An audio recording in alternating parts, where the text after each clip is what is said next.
Alright, so here we have the team associated RB10, and I'm going to do a re-unboxing video.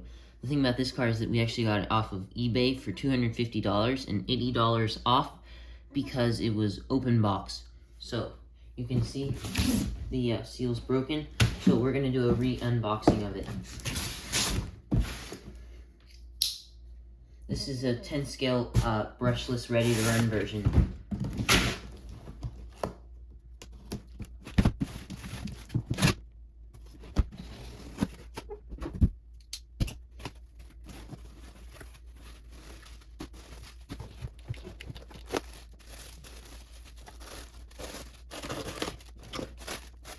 So here it is.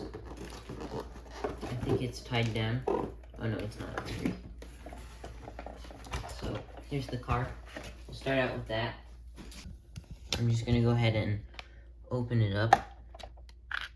So this should have the Reedy brushless powered system.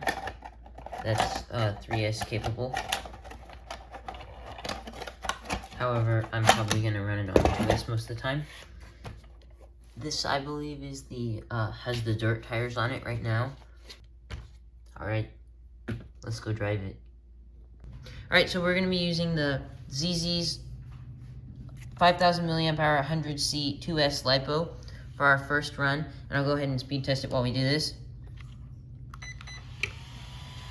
But as you can see, it significantly lowered the suspension when I put the battery in. So that's a little bit concerning.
Alright, thanks for watching. So, this car actually performed extremely well. It has really good torque for a brushless. I mean, like, almost instant torque.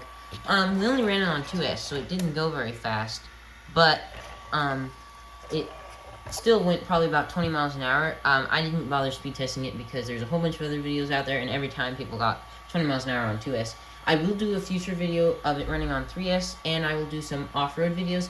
But this was just the first initial unboxing, and we got rained out outside. But yeah, anyways, the main conclusion that we got from this is that the auto gyro, or not gyro, but the stabilization system that tries to correct your steering definitely needs to be turned down or even off. The suspension, I'm kind of disappointed because it sags a lot, so it's actually disappointing that there's no adjustment on the suspension system. It's set the way it is, so possibly. And also, the remote felt really cheap, and it didn't, I don't, like when you're taking off, it would sometimes be a little bit jerky. And thirdly, or maybe fourthly, the servo was kind of disappointing as well, but it's what you get for a cheap little buggy racer. But yeah, so future upgrades will probably be some better shocks, maybe some adjustable ones, possibly filling these with oil, we'll see, and a new remote. But yeah, thanks for watching. Stick around if you want to see it running off-road and on 3S.